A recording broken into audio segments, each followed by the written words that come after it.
Okay, what's your name? Hi, my name is Aruna Matcha from The Rational Female. Aruna, yeah? Zarina. Zarina. Yes. Okay, Zarina. Matcha. Okay, Zarina, nice to meet you. We're here at Speaker's Corner, and you're holding up a sign, and you're saying Andrew Tate is innocent, and you really wanted to discuss this and pass this on to the viewers. Why is this so important to you? There's a big pattern of people who try and speak out against the system, perpetually being punished, potentially being kicked off their social media platforms. And it's my concern that what has been done to Mr. Tate has been extremely unfair. Over the last year and a half, this man has been subjugated to extreme levels of harassment from the media, from the government. His life has been ruined. He's been accused of crimes without any evidence or any charges. The fact that we're afraid to even say this fear of being kicked off social media platforms is very telling. Yes. We're living in an age of censorship. That's We're right. living in an age with a lack of free speech. Mr. Tate has not done any of the things that he's been accused of. He has been wrongly set up, and it's not right. And I'm really sick and tired of seeing people having these accusations made against them and being crapped all over and being made to feel like complete utter trash. So Zarina, what's interesting is some viewers may accuse you of being a closet Muslim. So just for the clarity of the viewers, are you a Muslim? What faith are you a part of? Because they might say because Tate is a Muslim, you're a Muslim, therefore you're defending him. I'm not religious and do not wish to comment on religion in this video. Okay, so you're not Muslim, yeah? Okay. So you're saying very, categorically that he's innocent. What makes you think that he's innocent? So if you look through the evidence, there's no evidence he has done any of the things he's been accused of. Many women have come to speak out in favor of him. Many women have defended him. There's no actual evidence he has committed any sort of rape or sex trafficking. What about the people that say that he's admitted openly on his website that he would do something called the love trap, where he would trap the people, then bring them over, and then they would start and do a webcam kind of business that he was part of? So he ran a legitimate webcam business. When people are talking about that, they're talking about a certain type of seduction. I don't see how that can possibly be considered a crime. I've also heard him say that he doesn't really know anything about this. He's a man who uses a lot of satire and a lot of humor in his content. And I really think that the way he speaks and the way he uses a lot of satire has actually been used against him. And it seems more that his jokes, his sense of humor and such are effectively what is being used against him and taken out of context rather than listen to what he actually says. If you speak on, say, Tucker Carlson, on the countless interviews he's done over the past year, Tate has come across as very, very sincere, genuine, intelligent, honest, forthright. He's very pro-men's rights. He's very pro-women's rights. He's pro-humanitarian rights. I've not really heard him say anything actually negative. I think it's very, very dangerous to twist people's words, distort them, and make them seem like they're bad people when they're not. Do you think he's a good role model for people? I do. I think he's a man who's extremely driven, extremely hardworking. He was a 4-time kickboxing champion. He's currently going to efforts to create things to help and inspire young men who wish to better themselves and increase their financial prowess against the system. And I think this is something which should be commended. I think that Mr. Tate really, really deserves a lot of credit for what he's done, and I'm really, really quite sad about what's been done to him. Do you think him accepting Islam has anything to do with him being imprisoned or him being demonized further? I think everyone has a right to follow their own spiritual path, and if Mr. Tate believes that Islam is a path which he wishes to follow, then that is his choice. That's not something I really wish to comment too much on. But from your kind of view and your opinion, do you think that could have maybe contributed to the powers that be to further focus on him? Because with certain people in the past, when they've adopted certain religious theologies, they have become a bigger mark. Would you say that's the case, or would you say there's no real connection? I wouldn't say there's really a connection with that. Okay. Would you say that with regards to his influence, a lot of people have been accepting Islam as a result as well?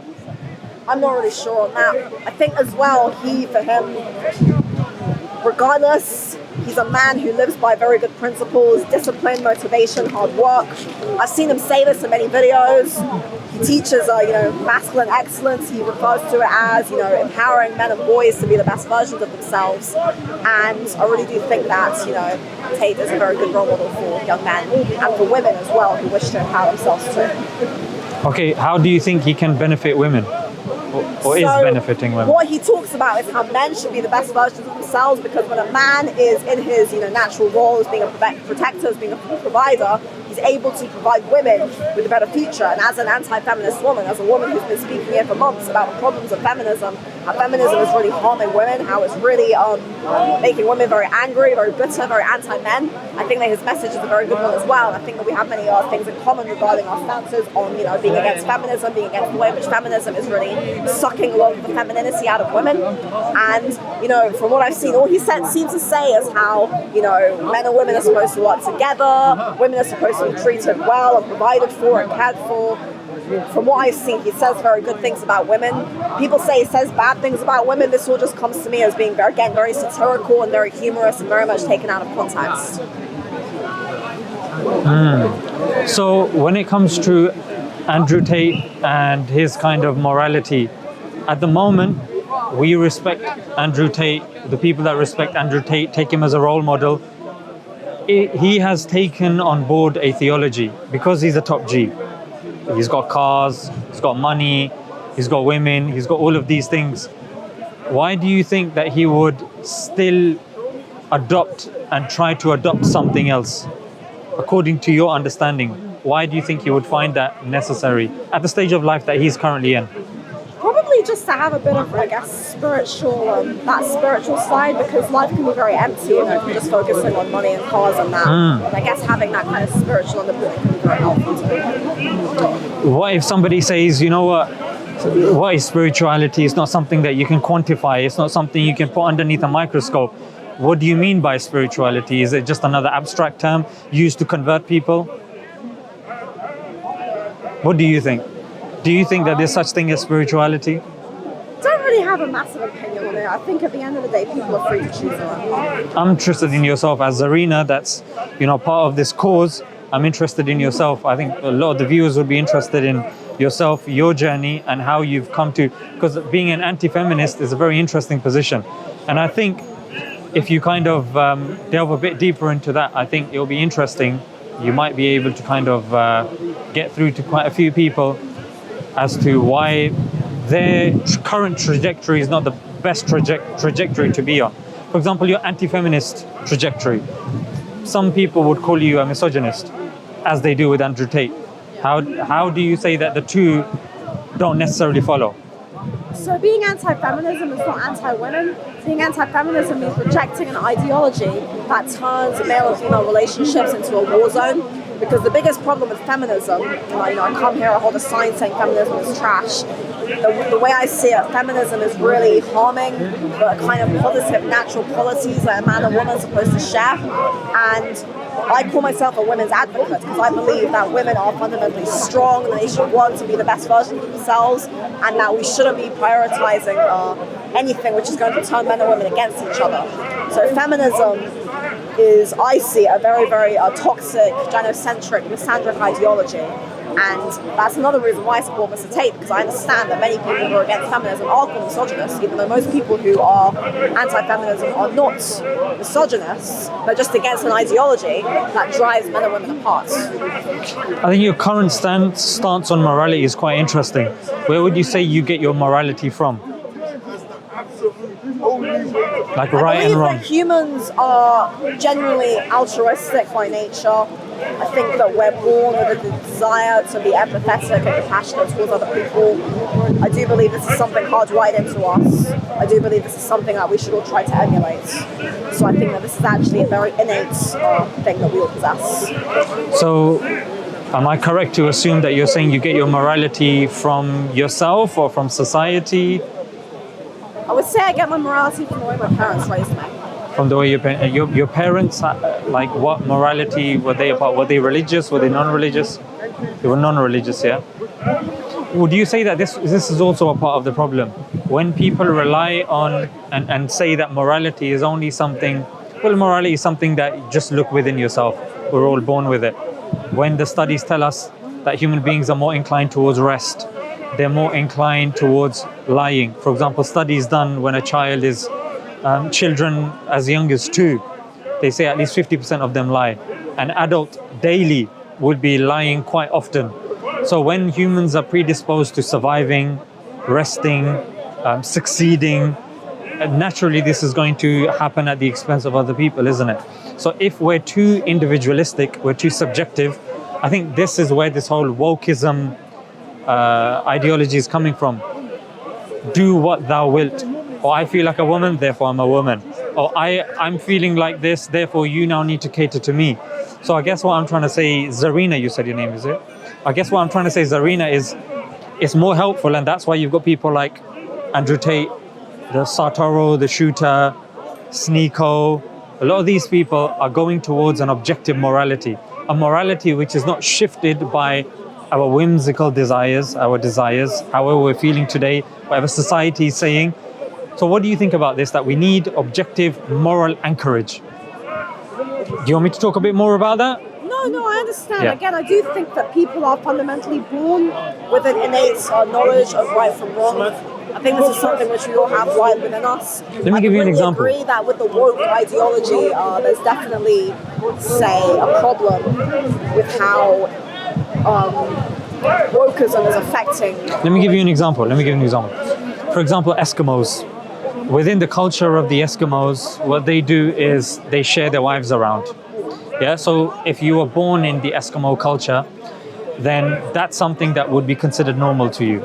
If you were alive, let's just say 40 years ago, it would be normal to you that homosexuality is a disease. If you saw a homosexual, you would advise them to go to a therapist, and they would need some sort of therapy. People even in Texas about 50 years ago, if women walked down the street and they showed this part of their hands, they would be deemed to be promiscuous. Words would be said about them. And even today, we're living in a society at this moment in time where if you fail to say someone's pronouns correctly, you have certain countries like Canada who are trying to criminalize that.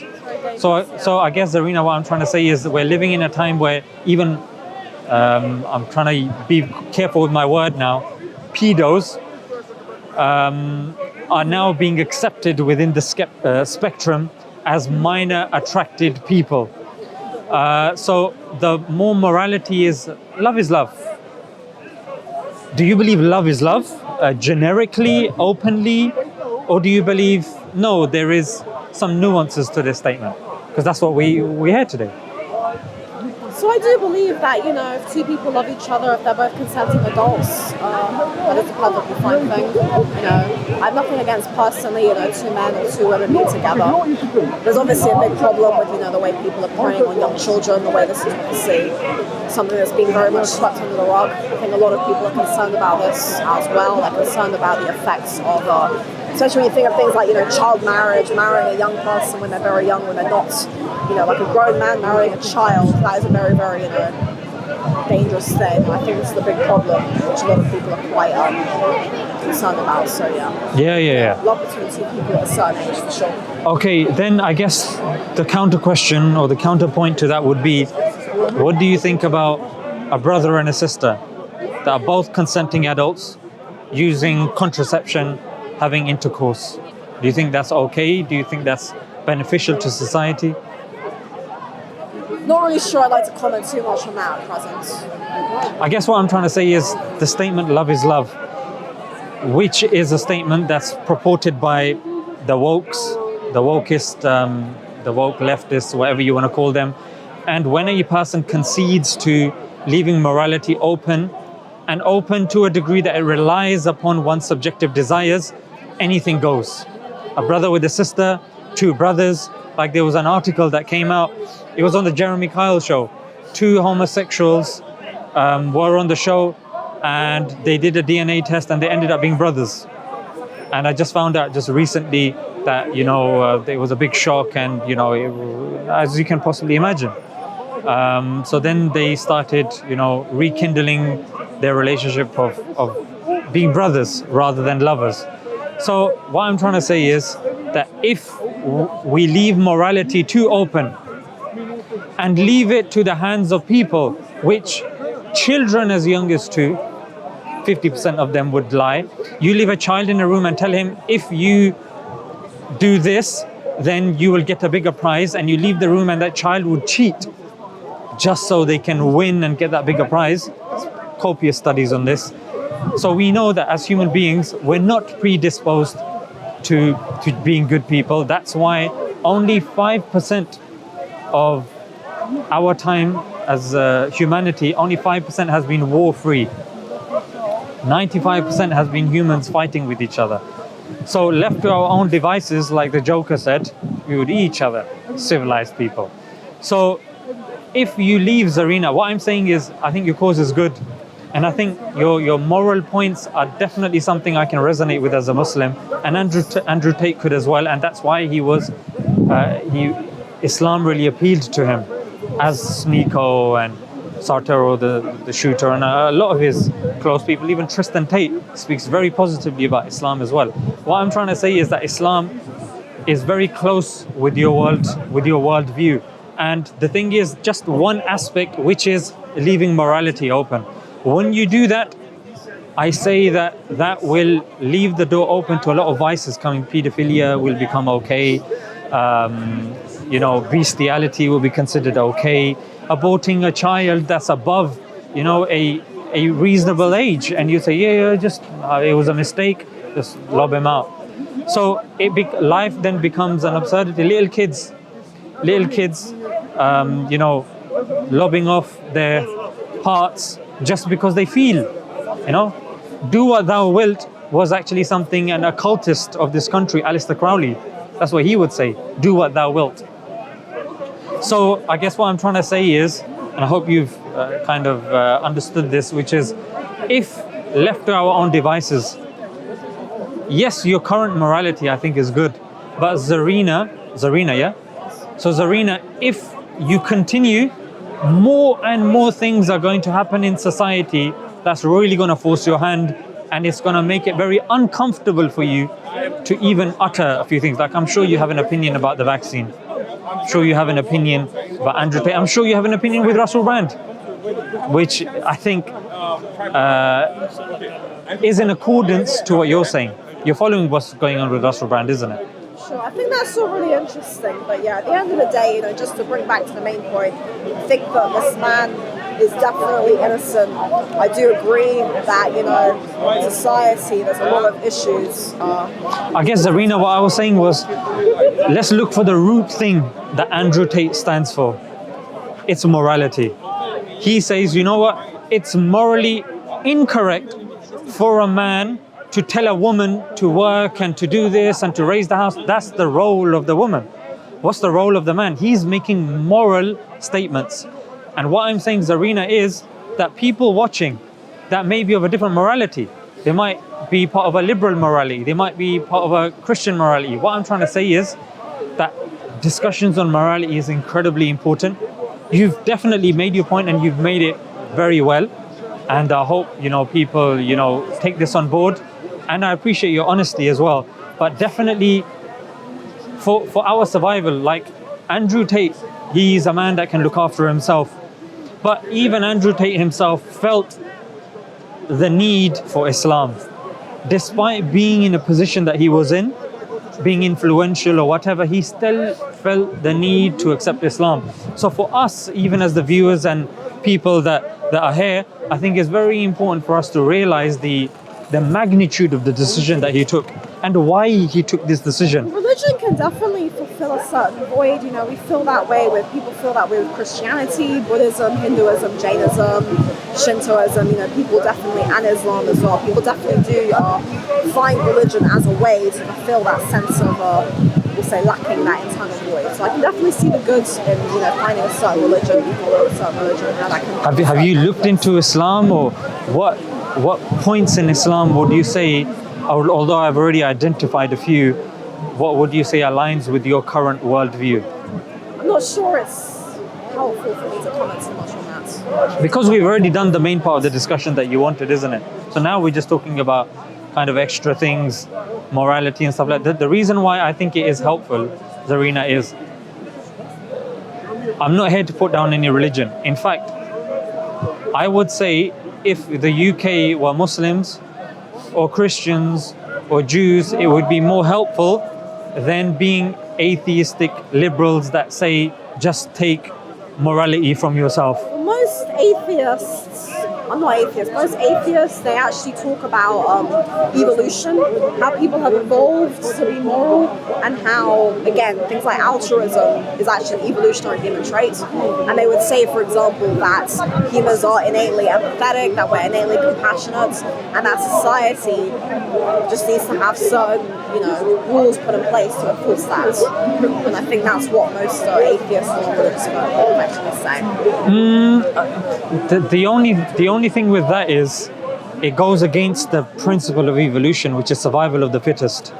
That's incompatible with morality, in fact, because it's not, morality is actually separate to survival of the fittest, because according to Darwin, it's just about survival. I need to survive so I can pass on my genes. Doesn't matter if I'm moral. Somebody that sacrifices their life for somebody weaker than them, that's something that is problematic for Darwinism, in fact. Giving into charity when you're supposed to be thinking of survival of the fittest is posing problems, actually poses problems for Darwin. Survival of the fittest generally means that the fittest genes pass on, so the strongest genes survive, and that ensures the future survival of the fittest. That's right. That's right. So when you are sacrificing yourself for somebody weaker than you, it goes against that. And evolution actually starts with the first self-replicating DNA or gene or organism. Doesn't talk about how the universe began. And sometimes, Zarina, the reason why it's very important is because if we think and if we live by a certain morality, it actually will proceed in making us better people. I'll give you an example. Somebody who doesn't believe in any morality, he believes that human beings are good and that's fine. Okay. He believes that, or she, when we're going to die, we're just going to become dust. We're going to become dust. If a person believes we're going to become dust, there's no accountability, there's no judgment, then do what thou wilt. Then what's going to happen is you cannot tell the difference, because if you don't have morality, you can't say what's right, what's wrong. What I mean by this is, if somebody is, because you're saying, look, this is the role in the home. The man needs to be the provider, the woman needs to be the one looking after the home. These are moral points. These align with Christianity, they align with Judaism, they align with Islam. So that's one of the points. They do, of course.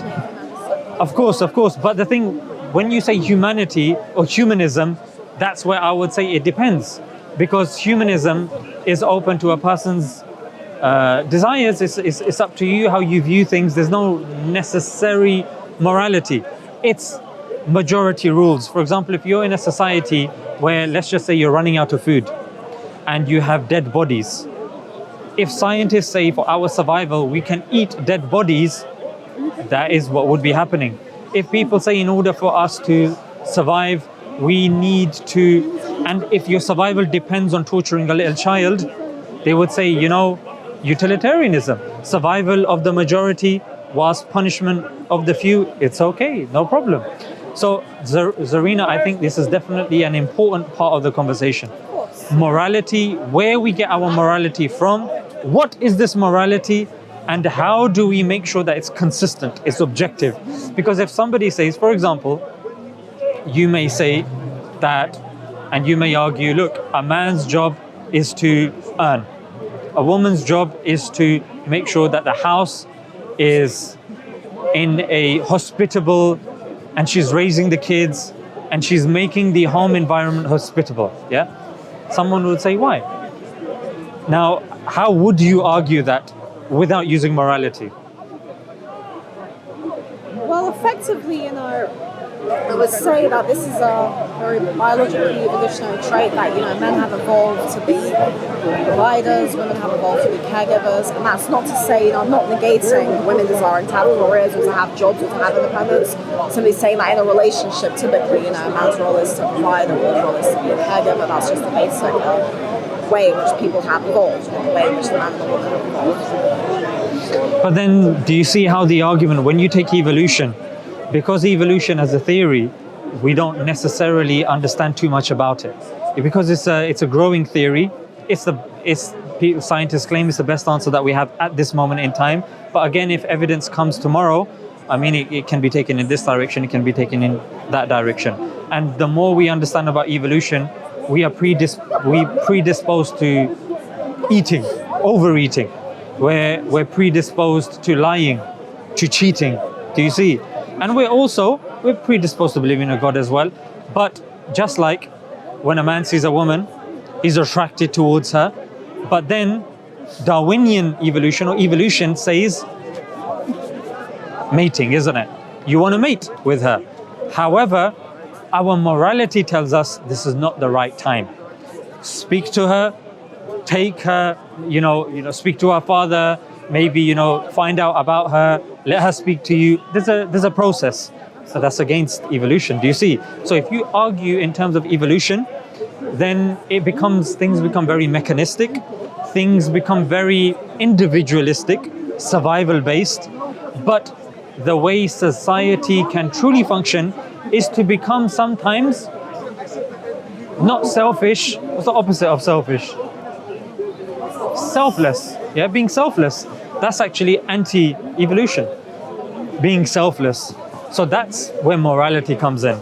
And that's why even Einstein said, science can't explain morality. And morality is something that we need as an anchorage. I would say your argument would become stronger if you came from an objective, moral kind of anchorage. And Islam, I think, would definitely provide that, in the sense that, number one, the roles that women have, the roles that men have, believing in a creator, still, going about one's life, but not worrying about cameras, not worrying if someone's watching, doing stuff solely for the pleasure of God. And stuff like that, even giving you strength in prison. Do you think that can be provided from other religions as well? Religion in general. Yeah. What I'm saying is religion in general, but of course, when it comes to Islam, I would argue, and you can retort, and I would be glad to kind of respond. I would argue that Islam, in terms of its consistency, coherency, and the evidence that it provides, it's the most robust. In terms of, say, manuscript evidence, empirical evidence, rationality, philosophy, cosmology, in terms of even the preservation of its text. Christianity doesn't claim that, Judaism doesn't claim that, Vedas don't claim that. They don't claim to have manuscript evidence of their text dating to the time of revelation. So what I say is that out of the answers, or out of the options, Islam is the most relevant, and that's why even in the anti-woke war that we're seeing, Islam is at the forefront. Not Christianity, not Judaism. Why? Because people can interpret it. That's why I pinpointed to objective morality, and objective morality that you can pin down. If I say something to you that the Prophet said it, you can, Zarina, you can ask me, who did he hear it from? So if I said that the Prophet said this, you say, where did you get that from? I can tell you who said it. I can tell you who he heard it from, who he heard it from, and who he heard it from. I can tell you the chain of narration. I can tell you every single person in the chain, their name, their family, their tribe. So we have a more robust way of preserving knowledge, of presenting knowledge, and the accuracy of knowledge. For example, Hinduism is the world's oldest religion, and they have literally texts dating back to literally thousands of years, way before the Abrahamic religions were created. They have no manuscript, the Vedas. They have the Vedas. Yeah, the Vedas, the Vedas as books, there is not a single manuscript that dates to the time of preservation. No Hindus ever claimed that, and I speak to many Hindus, and I've read their texts. They never claimed that. The Christians never claimed that. The Jews never claimed that. And as per Hinduism being, the Quran based on the Old Testament? You're asking very good questions now. Let's take one at a time, yeah? So you said Hinduism is the oldest religion. As Muslims, we argue that Islam did not start at the time of the Prophet Muhammad, peace be upon him. Islam started at the time of the first man, Adam. We don't believe it started at the time of Muhammad. We believe the last revelation came at the time of Muhammad. You see, it didn't start at that time. So we believe it predates even Hinduism. And the second thing, that was a good question. What did you say? The Bible or the Quran, a lot of it's based off the Old Testament. Yeah. So bear in mind, as Muslims, we believe approximately, give and take, there are 124,000 prophets that have come. Yeah, 124,000 in different civilizations. They were given different books. We believe Moses was a prophet. He was given the Torah, the Old Testament as is known today, but obviously it's changed. We believe if we were at the time, if you and me were at the time of Moses, we'd be believing as Moses as the prophet and the Torah as the book. If we were alive at the time of Jesus, we'd be following Jesus and we'd be following the Injil that we call the book that was revealed. But we believe, Zarina, that the books then got changed. Yeah, because the books coming down, they were a form of test for us as well. However, the Quran is the last revelation that was to be revealed and no prophet was to come after. Therefore, God promised to preserve the Quran. Now, you might be thinking that's all well and good. Somebody else might claim something. But there are certain ways that you standing here, you can see how the Quran could be preserved. The first way is memorization. The Quran is the only one of the ancient books that's memorized from cover to cover by a significant part of the Muslim population. They're called Huffaz, people that memorize the book. And children as young as 6 memorize it from cover to cover. The New Testament, it's not within the culture of Christianity to memorize. And in fact, I haven't come across a single Christian that claims to do so. Same with the Old Testament, same with the Vedas. They might claim that there was little pockets that they memorized here and there, but as a whole book, no. Muslims, you can go to a mosque in Ramadan, they will be reciting from memory. So the Quran, from memory. Even the language of the Quran, Zarina, is in Arabic, which is a live language. It's one of the top 5 languages in the world. Old Testament was written in Hebrew. It's not necessarily a live, most spoken language. The New Testament, the author was Jesus who spoke Aramaic. Aramaic is not a live language. When it comes to Hinduism, the Vedas were revealed in Sanskrit.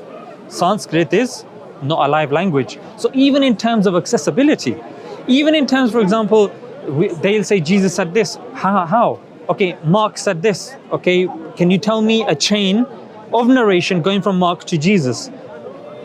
No Christian till today has been able to provide a chain of narration from the gospel writers to Jesus. However, with me standing here, I can tell you a saying of the Prophet in the language of Arabic. I can tell you who I learned it. For example, the Prophet, peace be upon him, said, Al-mar'u ma'a man ahab. A person will be with whom he loves. Yeah? So we get that from Ahmad. He gets that from Muhammad ibn Abu Adi. He gets that from Humayd at-Tawil. He gets that from Anas ibn Malik. He gets that from Muhammad, peace be upon him. The Prophet said, don't kill women and children. We get that from Imam Malik. He gets that from Nafi. He gets that from Ibn Umar. He gets that from the Prophet. So we have chains. We have precise, and that's why, Zarish, going back to Zarina, to your original point, when we're talking about morality, when we're talking about he said, she said, we need to have strong criteria. You can't just say he say, she say, Chinese whispers, and then if people come in 10 years time, your children or your children's children, we need a way that even they can verify the truth. There's a manuscript. The oldest manuscript of the Quran is in the University of Birmingham. That was there at the time of preservation. So, and this, the evidence has continued, the numerical miracles and this and that. But the point remains, Islam is unique, even in terms of the falsification in the Quran as well. But I feel like you want to go. Sure, no, a very interesting discussion. Yeah. You know, But if you ever want to, kind of continue this, or you want to know more, I would say it will help your cause. Sure. It will help your cause. It will help your life. And at the end of the day, Zarina, when we die, we're going to go into our own grave, isn't it? So it's all well and good about what's happening out and about, but our biggest priority should be ourselves. And how do we judge what's right and wrong? Morality, where do we get morality from? There has to be a creator. When we look around us, it didn't just come by chance or by nothing, or it doesn't make sense. When we see, a bag that doesn't belong to somebody, you wouldn't say, that existed, came about over hundreds of years. No, you would immediately say it has an owner. If I see your jacket, which is very nice, I say, who designed it? Which shop did you get it from? And they say, oh, that jacket is very nice. Came over hundreds and hundreds of years. You take that as an insult, you see. So even, these questions, we should definitely kind of reflect on them. And I appreciate, you coming and wanting to talk as well. And of course, if you want to come and talk again and, talk about a different topic, I'll be more than glad to. So you're very open-minded, which is very nice. Thank you, Zarina. Thank you. Our respect. Yeah. Okay, thank you. A bit counter-respectful to shake someone's hand. No. Shall I tell you what it is? Yeah. When you shake someone's hand, as a man, Germs. no, you know what it is? It's not germs. Like the first time I shook my wife's hand, I'm telling you, I had goosebumps because physical touch, I think, especially when it comes to cross-gender, it should be with somebody that will respect you, somebody that will be to some degree committed to you. I think most people just see handshaking as a sign. No, this is within Western civilization. If you were to go to, for example, Japan, they don't do that. In India, they don't do that. This is actually the Western system. And, if a Western person wants to do it, but if a Western person says, no, this is the correct way, this is the right way, I would argue not necessarily because... Correct way for that culture. Yeah. So for us, we're saying that, we give respect to you by not touching you. If I want to touch you in any way, then I need to commit to you. And that's through marriage. Yeah, I'm not going to just randomly, if you would go to France, they would say, exactly. What do you think about that? Thank you very much anyway. Yeah. Yes, as said, and Tate, listen, I really hope this video doesn't get shadow banned. I really Thank you. appreciate your time. Thank you. Inshallah. Thank you, Zoe. Inshallah. Inshallah.